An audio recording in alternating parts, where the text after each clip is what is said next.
A very happy indulgence that most of us can't resist. When it comes to sweet stuff, the humble cookie takes the cake. And one suburban mom turned her cookie passion into a successful business. It's 40 years in the making now, or in her case, in the baking. Here's a taste of Carol's cookies. It's a big year for Highland Park's Carol Goldman. I'm so busy most of the time I don't think about it. But if I come in here and I'm alone and nobody's around, then I get the tears and I say, oh my God, this is my cookie company. Next week, she turns 75 and her famous company, Carol's Cookies, I'm stealing cookies. turns 40. I did it very slowly because I always believed in not rushing into anything. What started as a hobby in her kitchen back in 1979 today has grown to a company with a staff of 30, each hand-making half-pound and mini cookies at the rate of 30,000 a day. Carol started out as a social worker, but while staying home to raise her kids, she started baking and selling her cookies to the snack bar of an exercise studio. A mother there suggested she sell the Sunset Foods. It worked.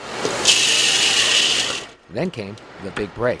I got into People magazine in 1983 as one of the 10 best cookies in the nation. Turns out, unknown to Carol, the person she was buying chocolate chips from entered her in the magazine's contest without her even knowing. And if I hadn't had that break, I don't know where I'd be today. But She also gives big props to her son Jeff, now in business with his mom for 20 years, though he secretly started working for her back in junior high. unbeknownst to me, when he got into junior high, he was taking my cookies to school and selling them out of his locker, and I didn't even know it. And that's how he started. I wrote up a business plan, and part of that was not to change the integrity of the product. And 21 years later, we're still making the cookies by hand. All we do is we add more people and we add more hands. And Jeff says it's still amusing when people find out who's his boss.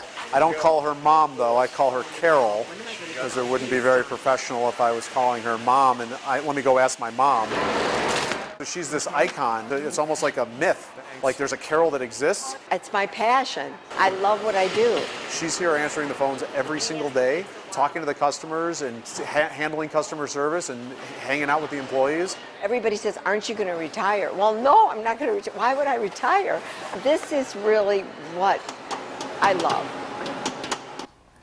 Now, Carol's Cookies offer several different varieties, and Carol is always looking to add more. Her recipes are a secret, of course. She doesn't have a retail shop, but you can order online and find her cookies in stores, including Sunset Foods and Whole Foods. And what a great story. I mean, social worker to cookie maven. So Yeah. How cool is that? Still eats a cookie every day. So Really? And look, here is what we say. and she's in great shape. Carol. They're very I'm good. going to try I haven't one opened right mine now. yet. Am I allowed to open this one, or is this just a prop? No, it's just a prop, but you have to give it back to me. Oh my gosh. Are they good? These There's a are lot really of butter delicious. I mean, in it that looks, video. It almost so- looks like a piece of Irish soda bread. It's so big. It is so It's like big. a half pound.